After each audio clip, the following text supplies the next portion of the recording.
يا أهلا وسهلا أصدقائي، بشارة جديدة وجميلة لكم. شبكة مايكس سوت لنا منتج جديد وجميل لكنبة السبت. لاحظوا الباكج الجميل الرائع، وفوقها في توقيعي هنا بخطي: كل السلام والحب لروحك. أنا مرة مبسوطة على فقرة التوقيع هذه. المنتج جدا جميل، إن شاء الله يا رب يكون معكم يرافقكم أينما كنتم. اللي هي الأكياس الصغيرة اللي تقدرون تحطون فيها نوتكم، قلمكم، تروحون فيها أي مكان. التخلي قوة، كلمة كنبة السبت المشهورة. وفي أيضا كلمات أخرى مثل لكل بداية نهاية مشرقة. اقتنوا هذه المنتجات من رابط متجر مايكس، ولا تنسون تشاركوني صوركم.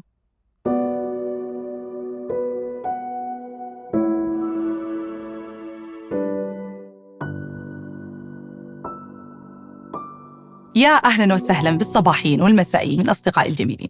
مرحباً بكم في حلقة جديدة من بودكاست كنبة السبت، البودكاست الذي يحمل طابع نفسي واجتماعي وفلسفي في أحيان أخرى لوجهة واحدة، وجهة الإثراء الممتع. مرحباً بكم أصدقائي في حلقة جديدة ومميزة وغريبة لأنها حتكون بالإنجليزي. متحمسة جداً لهذه الحلقة لأنه ضيف قدير وكبير في علمه في مكانته، وأيضاً جاينا من مكان بعيد يعني، وبتعرفونه معايا وبنتعلم معاه وبنتكلم كثير معاه. بس عشان ننطلق في الحلقة ونبدأ بسم الله. Hello, Vishen. How are you? I'm wonderful, thank I'm you. so honored to have you here, to be honest. And it's the first Arabic or Saudi podcast to be here, right? Thank you, yes. And thank you for coming from, you are Malaysian, right? I'm from Malaysia. From Malaysia, yeah. And you came from all of that place just to do lots of things to help people. And when I heard about you, when I read about you, I saw that we have lots of common floor. And I like that we both like to help people. But before I go, I really want you to introduce yourself to the audience of Saturday Couch, who really loved any people that I brought, because they really know that I really like to bring people who have the same mindset, to help people, to educate people. So who is Vishen? Tell me about I him. grew up in Malaysia to Indian parents. And when I was 19, I went to the USA to study computer engineering. During my time in the USA, I moved to Silicon Valley, and I was one of the people who was in Silicon Valley 25 years ago when the dot-com bubble burst. I was a young engineer and I lost my job, and I went through a really tough time. What saved me was reading books on meditation and understanding the human mind. Amazing. And it helped me survive that really difficult time when everything was crashing, the jobs were going away, and all of this messiness was happening in Silicon Valley. I decided to build a website dedicated to spreading knowledge of meditation. Amazing. Back then we sold CDs, right? It was the At era that of time. CDs. That website was called Mindevally. And over time, the platform grew and grew and grew. Amazing. And today, Mindevally is not just about meditation. It's about spreading all of the wisdom that human beings need, but that regular education doesn't give them. Amazing. And we do it in the form factor of an app. Amazing. On your computer and on your phone. And the app is very successful now. And I'm proud to say that it's being featured by Apple Amazing. in 200,000 Apple stores globally. Wow, amazing. And the app is all about how can we allow human beings to be healthier, to have happier families, to live longer, to have better mental health, and to also be able to adapt in a world that is changing so rapidly because of new technologies like AI. Amazing. Our app is about making human beings better, both as a unit, an individual unit, but also collectively as families and societies. Amazing. And, I was talking to you before. It's very weird that you called yourself nerd, right? A tech nerd. Yeah.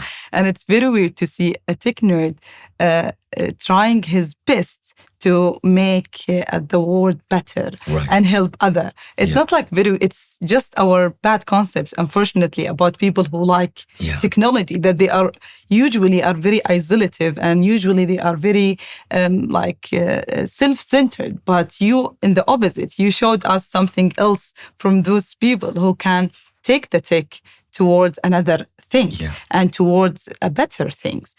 So I really have this question because, I don't know if it is only our culture or like lots of people.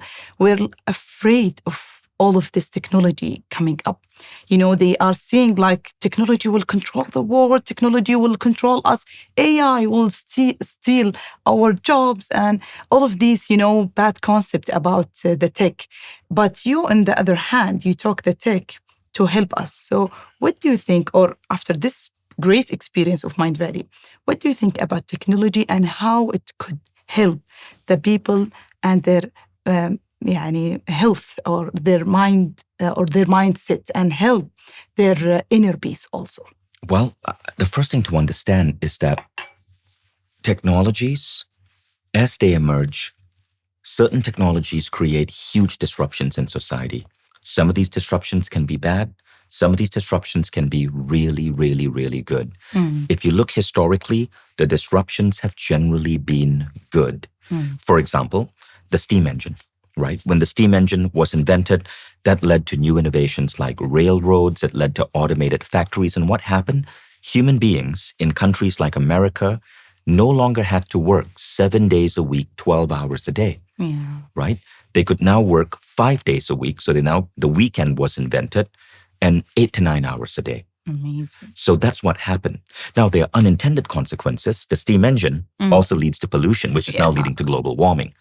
So sometimes these unintended consequences we don't realize until decades later. So with AI, firstly, what I think is going to happen is AI is going to transform work. I run an AI-enabled company. My company employs 80 engineers. So we're building our product, but also internally we are building an AI to run the company. Amazing. And this is what we are seeing. We had 400 people. Now we're able to operate with 300 people. And soon we'll be able to operate with 100 people because the AI is taking over work. Now, it's taking over work, and what that means is that it's allowing us to do so much more with less. We're not firing the people. We are training them to go into new areas. So we're expanding the company. So this is going to start happening. AI is going to allow a lot of people to get more done in less time. Now, the important thing to understand as human beings and as governments is this: AI will give us the opportunity to go from a 2-day weekend to a 4-day weekend. Amen. And we have to start rethinking how we run countries. Do not try to adopt hustle culture like what Elon Musk is talking about. That leads to breaking up of families. It leads to poorer relationships. It leads to less time for parents to spend with their kids. Do not copy the West. Exactly. Countries in this part of the world, the GCC, countries in Asia, as they're emerging, government should already start thinking, how do we design our societies so that we can have great productivity, but 4-day weekends? And with amazing gathering and amazing community. Exactly. Now, losing community. What happens when you have a 4-day weekend? Well, firstly, work is going to disappear. Now, mark my words, in about 18 months, as AI is accelerating, and it's accelerating fast, 50% of all white-collar work will be able to be done by AI. That means we won't need as many people. Now, it doesn't mean that the people are unemployed. It means that you give the people other projects. Or it means that you create your society so people are working a 3-day week for the same salary. Amazing. Because you're not paying salary for the time you work, you're paying salary for output. What it used to take you 5 days, you can now do in easily 2.5 days. Amazing. So people get the same salary, but they get a 4-day weekend. Amazing. Governments must start thinking like that. Now, if you have a 4-day weekend, we also have to change the way society works. Because what do people do when they have free time? Well, what's happening in the West is they get addicted to their phone. They get addicted to the AI of Instagram and Facebook and YouTube that is designed to know what pulls you and get you hooked. And it's addiction. It's an addiction. And why do the companies do that? Because the companies make money selling your attention and it's like a circuit to advertisers. If you're not paying for any product, you are the product. Okay? So you got to be aware of that. So governments need to be aware of this as well, because in the West, what we are seeing is that among teenagers, Suicide rates among girls have gone up 300%. Depression is going up. People are getting, lesser and lesser people are getting married. Lesser and lesser people are producing children. Exactly. The addiction is real. This is the unintended effect of technology. Now, what we have to do is we have to ensure that we're designing our societies, not copying Europe and America, but designing our societies for the new future. So some examples, okay? We have to invest in less roads, because what's going to happen is we're about to go from generative AI, which can create music, can create text, to agentic AI, which can do the job of employees. That's going to happen this year. And soon embodied AI, which is robots. Cars and taxis are going to become robots. Now, when cars and taxis are robots, what happened? You need significantly less roads because people don't need to own cars anymore. You call a robot to pick you up and take you where you need to go. This means less parking spaces. When you have less parking spaces, already the way you design a city is different. You don't need big parking lots. My city, Kuala Lumpur, they copied the American model. So Kuala Lumpur is becoming like LA. Highways everywhere. You cannot walk anywhere. They don't have sidewalks anymore. And the lifestyle change. Create cities with lots of green areas. Create cities with parks. Build cities for human beings so we can walk, we can run, we can cycle. Forget about the cars. We will already need significantly less roads. There will be fewer traffic jams because robots can operate the cars better with less traffic jams, safer. Robots don't need to park. They are constantly moving. The robots, in the mornings, they're moving humans. At night, they're doing deliveries. Amazing. Right? So I now, loved how you imagined it. So now you don't have to build cities like America. America screwed up their cities. One of the unintended effects of the automobile was that car companies in America bribed government officials to build cities around roads. So what we need to do is think humanistic. When people have a 4-day weekend, what are the most important things that give human beings good behavior? Okay, so it's parks, another example is public squares. This one Europe does very well. Right. Public squares, not just downtown, but downtown areas where people can come, sit around a fountain, drink coffee, allow their children to play, playgrounds. All of these different things are so important. Why? Because if we don't get human beings... Engagement. We need more engagement. Connected to other human beings, they are connected to their phone. We must combat social media and we must combat the addiction to computer games. Okay, so governments need to keep this in mind. The biggest questions that government should be asking right now is this. Number one, how do we design societies for a 4-day weekend? Number two, in 4 years, embodied AI is going to emerge. Embodied AI is autonomous cars and robots. So first, the white-collar jobs are going to white-collar work is going to go down. Next, the factory work is going to go down. The people who are doing your deliveries, you won't need them anymore. Robots will be doing your deliveries, whether it's drones or autonomous vehicles. How are we going to take care of them? So the second question is universal basic income. To give replacements. Universal basic income. Bill Gates said, if robots are going to take our jobs, tax the robots. With this tax money, we must make sure human beings are taken care of. Amazing. Okay? This is actually going to cause more free time, but also it's going to make people happier. Think about all the people in developing countries who are working so hard, 12-hour days, sending money back to their families so they can survive. Give them universal basic income, educate them. Allow them to have space to spend time with their kids, not to work around the clock like modern factory workers. The third question is this: how do we create community in our societies? How do we get people out of their buildings, out of their offices, out of their homes, in parks, in recreation, in public spaces? Can governments fund performances? Can they fund music? Can they fund art? Can they fund the greatest acts of human creativity to bring human beings together? It could be festivals. It could be concerts. It could be musicians playing in the streets. That's how governments need to think. It's amazing how... Stop thinking. Because I'm hearing this. I speak so much in the GCC and I hear speakers go, we are going to be like the West. No, are we going to be hustling? You don't want to do that. You don't want to adopt the Elon Musk style of hustle culture. You don't need that for innovation.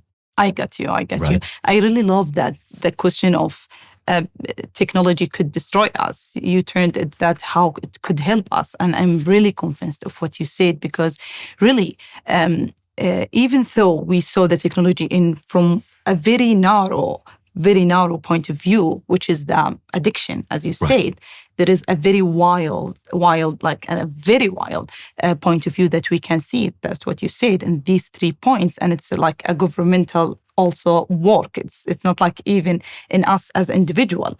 And I'm really proud to tell you, and very proud of like Saudi Arabia who's doing that. They are very investing in AI, and they're very investing even in the tourism of Ministry of Tourism. They are like working in the parks. Now we have like the largest park going now, and lots of concerts, lots of things. And these things really collect people together. And we are really waiting for these 3 days weekend that I am pretty sure it's going to happen very soon. But really, let's go and talk about let's say as individual, because usually in these podcasts, people will hear it individually. So how we can help people, Vishen? How can we tell people how to, what you said about not being a hustle, not being in hustle, not being and not copying the hustle culture. How can we tell those people, while these communities are, like you said about the addiction, are like giving an idea that's being contagious about you have to be the best, you have to go, it's not enough to have one job, you have to go with other business or do whatever you want. So people are talking to each other and telling to each other how hustle is supposed to be the thing that it's like a regular, it's to be a hustle. So in one of my episodes, we talk about the burnout. When you like being in the edge, because of your work or because of your boss or whatever. And I was saying that it's not because of your boss or something, because of your thoughts about yourself and about how you have to be and what you should to be. That's this idea that lead you to the burnout mainly. So how can we tell people, Vishen, not to be like in a hustle, and how also we tell them to balance, because it's a very difficult thing. Yes. How to be staying productive, but still have their state of mind, or peace of mind. So this is a very interesting theory that I have. Firstly, let me ask you a question. Today in the world, how do we rank countries? How do we determine this country is good, this country is not doing very good, this government is good, this government's not doing good? How do we do that? By money, how? GDP. GDP per capita, GDP growth, okay? Yeah. GDP per capita and GDP growth is an absolutely dysfunctional measure. It should be one of many measures, but it's become the supreme measure. And it's the only measure. That we read about. Now, if you go to evolutionary biology, there's a theory in evolutionary biology, right? And it says that the point of everything we do is basically for procreation. It's to have babies. Now, in evolutionary biology, before, if you go back to our ancestors, what gave a man the opportunity to mate and to become a father was his prowess with hunting, with defending. As we move to this new world, what gives a man that value is the amount of money he makes, it's the car he drives, it's the size of his house. Fortunately. As long as governments look at GDP per capita as their primary measure, what we are teaching our boys is that the only thing that matters is the money. Now, this actually creates dysfunction. It's created dysfunction in the West. In the West, 50% of marriages end because the focus is on money, survival. Now, what we need to do is we need to teach men, and by the way, this applies to women as well, but men are the driver here.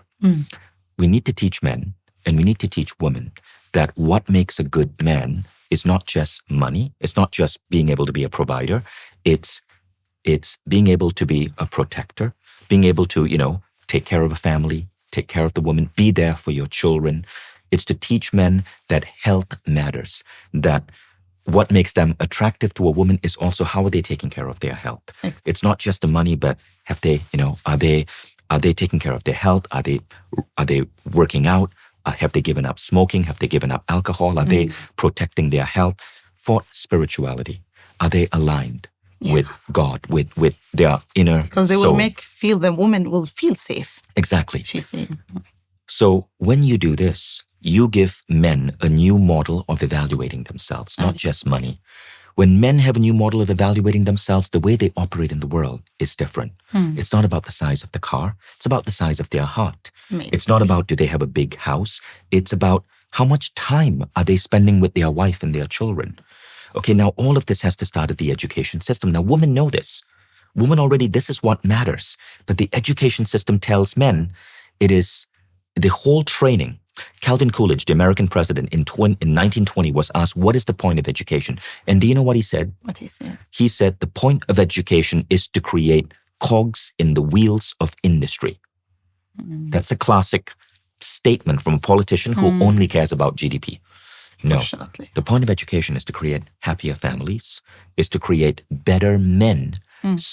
And as a result, and to teach women what to demand of our men, to create healthier societies, to create people who have greater mental health, greater well-being, greater health, to create more connected societies, more unity, not the division that you're seeing in societies like America right now, where people are so divided. If we had changed the story and the narrative of education, we create better societies and culture. And that's another thing that I believe we need to pay attention to. Amazing. And sometimes, Vishen, I really agree on everything you say. It just sometimes even what we are doing now, like in a podcast or on a stage, sometimes we call the government and we talk about please change the education in this and change that. But sometimes we can start from ourselves. And I really do believe in the change that, we have also this saying in our religion, that means people will change nothing around you until you change within, change yourself. So it's really starts from here. What we can learn, and as you said, we teach women and we teach men, it's really start when you are aligned, as you said, when you are connected to God and you are really know what's the meaning and what's the worth of this life. What's the meaning of this life? We're going to die at all. Everyone going to die. What I really want to go out from this life. Do really I want to count my years that has all an anxiety of status. Right. I really want to be something. I really want to reach that. And I live my daily life with anxious mood and feeling an anxiety. And how is anxiety now is very common. And it's a very common to a level that it's growing in a different area. Before it was only separation and anxiety because of childhood. And it's something that it's very natural. Maybe when he's growing up at 2 years, 3 years, when the mother is going to work or anything, he will gonna cry because of this separation and anxiety. But if the mother give him a very good love and care and everything, he will not have it. So it's supposed to be the anxiety stop from there. It's supposed to be since 3 years old. After that, people should not feel anxious. That's the dream, of course. But after that, it starts to have the anxiety of not being loved because of this teenage years. They start to compare and they start, unfortunately, to compare with Instagram stories, with TikTok videos and vlogs, which is very perfectionist videos. So they are comparing and they're going to these feelings of anxiety, which is new in these communities. Right. And after that, the anxiety that you said, that the man will want to get married, he want to be loved and he want to be that, but he don't have enough money, even though he has a job. And 8 hours, and he has a decent money to create a family. But no, this is not enough. Yeah. So now the anxiety of not being enough, the anxiety of not having a life I dreamed of because I'm not going with the criteria. Right. So the anxiety is going, and there is an anxiety of the work, of being the best, of being and getting to the burnout. So, the anxiety and this feeling, whenever I'm doing a group therapy or whenever I'm talking to the podcast or in the podcast, this feeling is the controlling the people, controlling even, the age or the range of the age that's supposed to be very healthy and happy. the 20s, the 30s, the mid-40s, which is the age that you're supposed to be in your best shape, in your best life, because you are in the best, biological, you are in the best age. Right. To be happy, to enjoy your life. But unfortunately, you find these and anxiety. So I really want to ask you and to talk about this feeling. How can we help? How can we teach people? How can we deliver this message that an anxiety is supposed not to be there?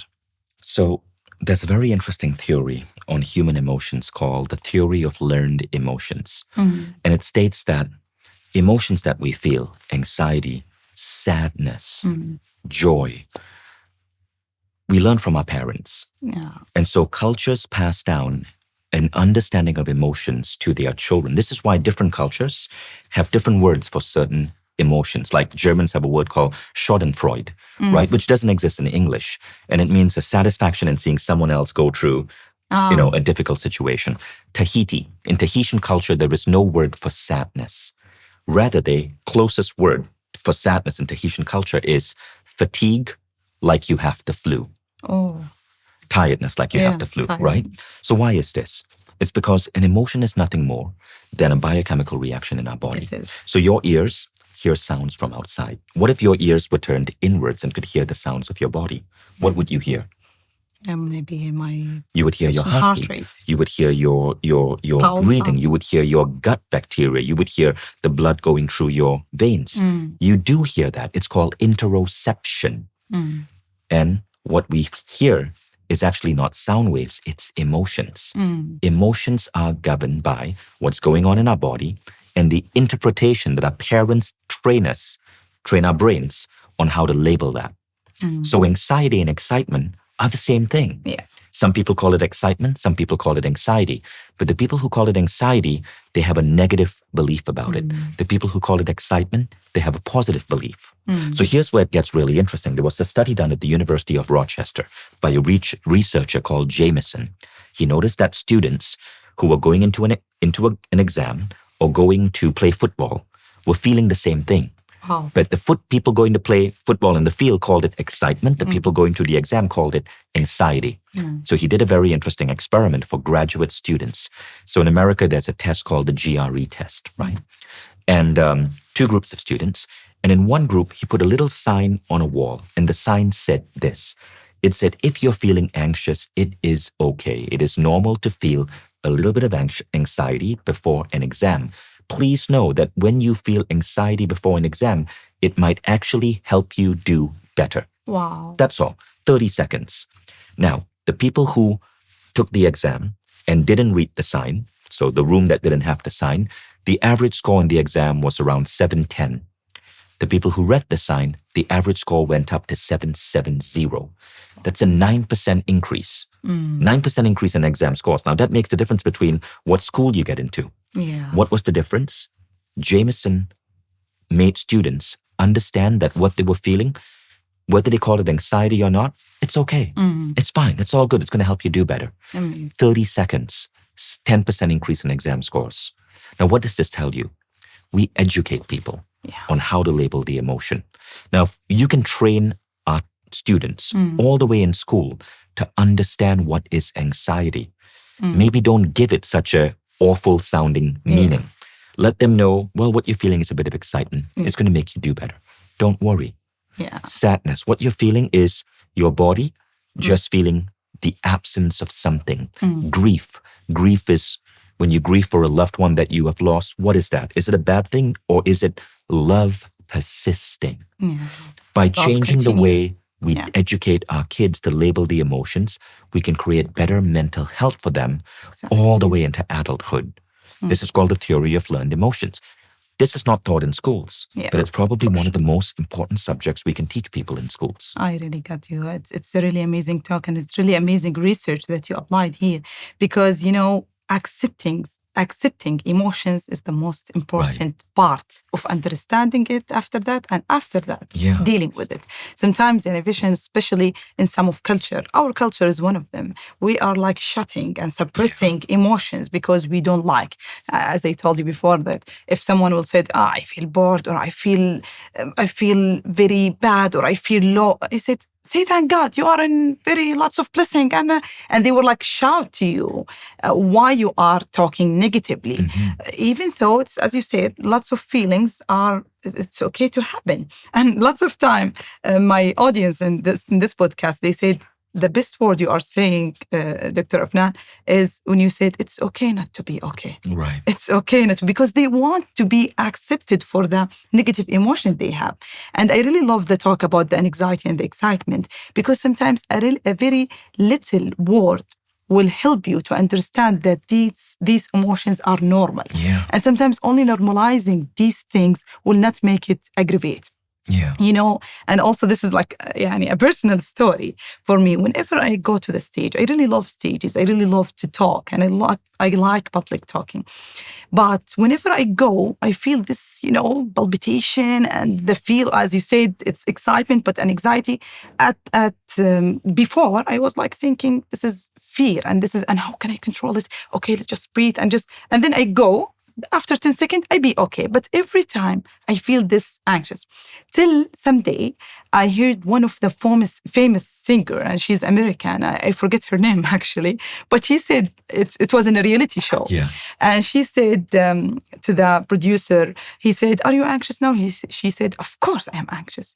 He said, you are like a very famous, and you sing in the whole world, and you are like, you used to be in this place every time. How you are anxious? She said, if I stop being anxious, that's mean I am not passionate anymore. Exactly. When she said that, I was like, okay, that's mean every time I'm anxious, I'm passionate. Exactly. Yeah. So what did she do? I felt okay. Yeah, that's what she did. She relabeled the meaning of anxiety, like those students did at the University of Rochester, and their exam scores go up. Exactly. So this is a very important lesson. Take a word like anxiety. Yeah. What is the Arabic word for anxiety? قلق. Qalaq. Okay? It's very difficult. And if people have a bad association to that word, create a new word. Yeah. So in English, rather than anxiety, I might say the flutters. Yeah. Because in English, there's a phrase, butterflies in your stomach, and butterfly wings flutter. Yeah. So I call it the flutters, but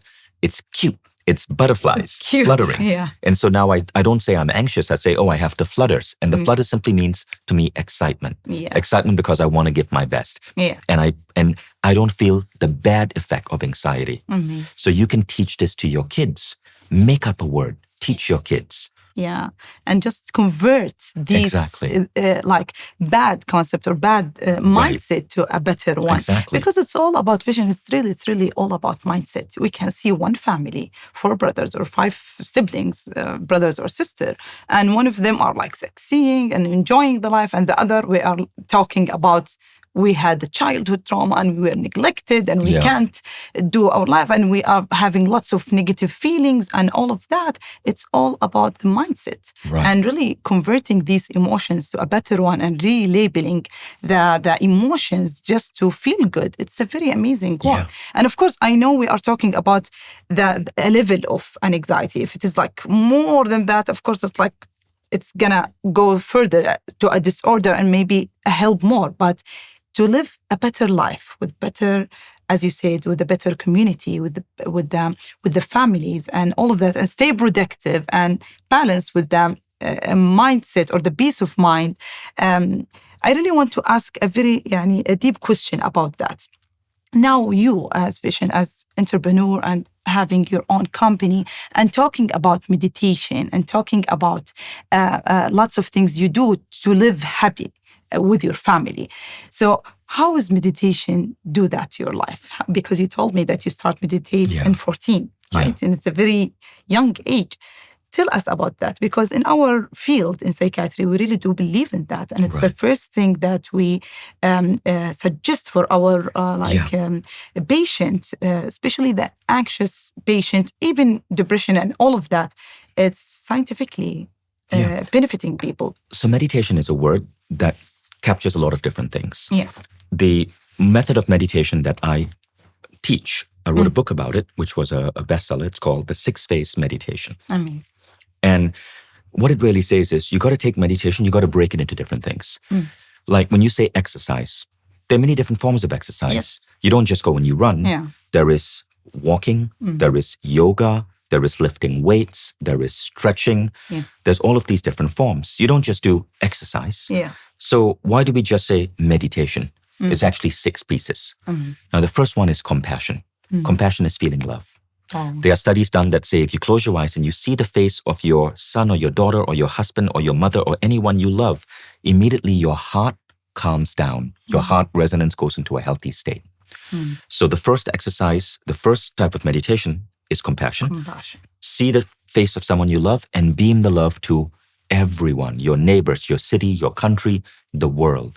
This creates more unity in the world. It actually makes you feel more empathetic to other people. The second one is gratitude. So gratitude means expressing appreciation for what God has given you. And you can express appreciation to God. You can express appreciation to yourself. You can express it to your partner. Honey, I love it when you make coffee for me in the morning without me asking. Appreciation makes you happier. Studies show that if you start your day just thinking about 3 things that make you happy, at the end of 1 month, you are 25% happier. Wow. Right? Amazing. 1 month, 1 or 2 minutes a day. The third type is forgiveness. All the great religions talk about forgiveness. People can harm you. You forgive. All the great teachers forgave, right? Forgiveness is very powerful. It is a sign of higher consciousness. But studies also show that when you forgive, your health goes up. Bad back disappears. You sleep easier. Endurance goes up. Wow. Your ability to vertical jump increases. It's interesting. It's interesting. Yeah, so these 3 types of meditation is all about the present. It's about the feelings now. Now, phase 4 in the 6-phase meditation is seeing your future. Because we are not just about the present, we are human beings. What differentiates us from animals is that we have goals. We don't just exist in the present. Human beings have this unique ability to create the future. God gave us that, right? To create. Phase 4 is seeing the future you want. Maybe it's the house you want to live in. Maybe it's the family you want to have. Maybe it's a new place you want to travel. Maybe the company you want to build. The vision board they are talking about. Exactly. I love it. Phase 5 is setting an intention for how you want your day to unfold. This is like prayer, right? You know, you told me you pray before you do this podcast. Yes. Phase 5, which is another form of meditation, is you sit down and you're talking to God and you say, okay, today, let me have a beautiful breakfast. Let me have a wonderful meeting with my coworker, Ali. I want to have a beautiful drive home with the most amazing music on the radio. I want to be able to spend 1 hour today just playing football with my son. You're setting an intention. And phase 6 is a blessing. You thank God. You tell God, I've given my love to the world. I've expressed gratitude for everything you've given me. I've forgiven anyone who has wronged me. I've shown you a vision of how I want my life to be. I've set an intention for my day. Please bless me, God. That's it. That's the 6-phase meditation. By hearing that only, I feel already smooth. So when people say meditation, it's not about, you breathe, you do a mantra, you don't know. All of that is not necessary. Manners. These 6 things, all of which are proven by science. And yes, prayer is proven by science. It heals people. So all of these 6 things, they make you feel better. Now, when you do this, your entire day improves. Do we understand why? No. But since the 2010, there's been an exponential. So it's not growing like that. It's growing like this. Exponential increase in studies on meditation. And when we say meditation, I'm talking about all of these different things. Gratitude is a form of meditation. Compassion is a form of meditation. Prayer, right. And it's going to be superpower if it comes together in one meditation that you do in the morning. And it's not taking even 5 minutes. So in Islamic culture, you pray 5 times a day. Yeah. There's a beauty in that. And there's a power in that. And that's important. What I'm advocating is that everyone in the world should be doing something like this as part of their daily ritual. It makes our life unfold better. Amazing. And it's a really new, and it's a new point of view of meditation, that it's more than something that, because Yes. people will say it's only a movement with the breathing, but what you said, No. it's really amazing. And really, from Yeah. my own experience, one of or 5 of these is making my life way better. Exactly. Like what you said about the vision board, I really do it, and I was like saying that I change it every 2 years because it's happening. Yeah. It's happening because the intention is there, and the believing in God Right. also is there, and it's really happening. And also the praying before the podcast, I always like pray, and I also see you that you were like doing meditation before we start. That makes us having the intention that delivered to people. Yeah. Because I really do believe, I don't know if there is science about the waves of these intention and the vibe that we bring, but it's really delivered. Yeah. Whatever you are feeling, it's delivered to the other. Yeah, before we started, I wasn't meditating in the usual sense. I was praying. Praying. I was saying, God, please let me deliver the wisdom Amazing. that this audience needs to hear. Amazing. Yeah, it's amazing. But it's all one thing. It's all the same thing. all the Meditation same. and prayer are very, very similar. Yeah, it is because you are focusing in the moment and Right. what you're going to do, and you are giving the positive things about it, and Yeah. thinking positively before doing it. That will make you even deliver better. Yes. It's amazing speech. And I also know that you have another book, I think, right? And what was about? It's called, I have 3 books. My second book is called The Buddha and the Badass. Yeah. And Buddha here means, I'm not talking about the Buddha, I'm talking about spirit. Badass in American culture means the person who is building things, the Yes. disruptor, right? The Buddha and the Badass simply says that if you want to succeed at work, you cannot ignore the fact that you are a spiritual being. Amazing. So the book is about unity, it's about connecting with people, it's about prayer, it's about all of these different spiritual practices that you can bring to work. Yeah, It's a new way of organizing work culture. Yeah, exactly. Because the work culture, as I told you before, that maybe it's the main thing that we really need to like teach people about it. Because as you said before, staying productive is very difficult to have your peace of mind. But it's a very amazing book. I read the summary about it, and I love the idea that you focus on those people who's working and having the hard times of their life, unfortunately, because, when you are passionate about something, you will feel light. Yes, exactly. And you will feel happy. You should feel happy. But unfortunately, when people take their passion to the work, they lose that passion and they lose that interest. So really, Vishen, what do you think? How can people keep passionate toward their work, even though it's a very hard work and is it by connecting to themselves? Is it by going spiritually more connected, or what exactly? Just to keep their passion, just to keep it alive? Well, one of the most important things that make us enjoy our work are the people in our workspace, right? There was a study done by Gallup, and they did the study. They surveyed 10 million employees. And they found that employees who said yes to the following question was 700% more engaged in their work. Engagement and passion are very similar. Can you guess what the question was? What was the question? Do you have a best friend at work? Oh. If you have a best friend, a close friend at work, not just a friend, a close friend at work, your engagement goes up 700%. Wow. Okay?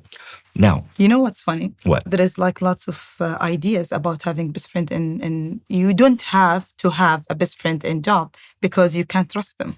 No. There is lots of common ideas like exactly. these. It's a very difficult to have a best friend in job because you don't know, you don't trust them. Yeah, that's nonsense. So if you're building a workplace, ask yourself, how can I make my employees be friends with each other? Why must they be separate? Yeah. Okay. Now, the second thing is this. There was a study done by the Harvard psychologist and Harvard researcher, Sean Aker. And this was a very interesting thing. He did this at a company in I believe it was in Omaha in the USA. So the CEO of the company was doing $650 million in revenue. But the company was stagnant. It was not growing. And the CEO asked him, what can you do? So he said, okay, I want your employees to do this simple exercise. In the morning when they come in, before they start their first meeting, take out your iPhone, set a timer for 2 minutes, exactly 2 minutes, put your phone down and send an email to another person in the company expressing appreciation. Amazing. Saying, hey, Mohammed, I so love that presentation you did, the way you spoke, the way you put together the You will slides. choose anyone Yeah. in the water. Anyone in the company. No, I'm good. Okay. Expressed appreciation, right? And continue writing for 2 minutes. Don't stop writing before the 2 minutes are over, otherwise it's too short. Don't go beyond 2 minutes, otherwise it's too difficult. Amazing. That's it. He made them do this for just 1 month. 1 month old. It changed the culture of the company. In 18 months, the revenue went from 650 to 950 million. Wow. The number of people applying to join the company went up by 270%. Wow. Google flew down to see what was going on. How did this company culture changed? All because of Productivity. one habit, appreciation. Wow. Remember I spoke about gratitude, Yeah. right? You can express appreciation for another person as well. That's gratitude. It spreads. Amazing. And what does this do? It brings everyone together. And when I write a beautiful email to you, you write one back to me or you write one back to another person. Amazing. It spreads, it changes the culture. So if you want to change the culture of work, bring human beings closer together. Yeah, and this is amazing message. This Yeah. is amazing message because, as you said, the communities unfortunately are copying Right. another countries that they are feeling miserable, and I don't know why we copy people who are not feeling good. So being with community is amazing. And do you know, Vishen, now these days we are really like working on like building a communities by doing these group therapies. Right. You know, we see it's a lot when people are like grieving, losing someone or something. They will go together and talk about their grief. Right. And this is, of course, in psychiatry, in group therapy, in scientific way, they are saying that these group therapy are like presenting the real family that you have. Yeah. The psychiatrist or the psychologist or the one who's delivering that, they are like the mother and father. And all of those group therapy are like, or the participants, they are like the siblings. Right. So it's gain you the feeling of the family once again. And we are really working now to do this group therapy in Saudi Arabia. And we're really thinking also maybe we're going to collaborate one day to do it like online and to make it like, you know, to reach more people in one group therapy. And it's the effectiveness of it and the effectiveness by studies that it's the same or even more of effectiveness of sitting individually with a psychiatrist, because you are helping and you are gaining lots of idea and gaining lots of compassion and empathy from other people. Right. And I really do believe that with the other, you learn and you grow and you feel better. It's a really amazing message that you said. I really, really loved every word that you said. And I really would never want to this interview to end. Right. But let's just end it with talking about Mindevally at last as an application. Yeah. What do you deliver exactly in it? Because I am really interested in it, actually. So Mindevally is about making people better humans. And there are 6 areas that we want to focus on. Amazing. You want to look at how can you improve your mind, how you think, how you process emotions, how you read, how you absorb knowledge. You want to look at your body, increasing longevity. You want to look at your soul. You know, those meditation practices I told about is all the soul. But our bodies are more complicated than that. There's an energy body around us. How do you work with that energy, say, for healing? How do you tap into intuition? The 4th one is work. How do you do your best at work? How do you leverage AI? How do you get more done in less time? Amazing. The 5th is money. Money isn't everything, but being able to get money, increase money, multiply money, invest money education, and entrepreneurship education is important. With a peace of mind. With peace of mind. And the 6th one is relationships. Husband and wife, parent to child, our friendships. How do you create the best relationship? So Mindevally brings in the best teachers. We have over 100 teachers. And on the app, you learn from these teachers. You can decide this month you want to become really great at raising children. We bring in the #1 parenting teacher in America. You may decide you want to master AI. We bring in the top AI trainers. You may decide I want to build muscle. We bring in some of the best scientists and teachers teaching muscle building. All of that you get in one app. It's 100 different apps in one. Wow, amazing. So it's Yeah. like a tutoring app It's a focusing tool. on well-being in every It's a tool that aspect. helps you. And there's an AI, so you tell the AI what you learned. So you can say, I'm having a tough day today. I didn't sleep well. My girlfriend, I had a fight with my girlfriend. I cannot focus at work. The AI will give you the right lessons. Yeah, amazing. I really hope you all of the best. Thank and you. I really wish to see like Arabic version of it, so we can also. It's coming in Arabic very Really soon. amazing. So we really like to enjoy it, and I really do believe that tech can help a lot. And like these applications, better than going to TikTok and being addict and all of that. At least to have some of this bright side of the tech. Thank you so much, Vishen. It was a very beautiful interview. I really vision it like this, but not like this. It was amazing. Thank you. Thank you so much for everything. And thank you for coming here. And at last, شكرا لكم لمتابعة هذه الحلقة. سعيدة جدا بهذه الاستضافة. أتمنى فعلا أنها كانت إثراء ممتع لكم. شكرا جزيلا. وطبعا شكرا للراعي بيكلو. يعطيكم ألف عافية وإلى لقاء قادم وإلى اللقاء.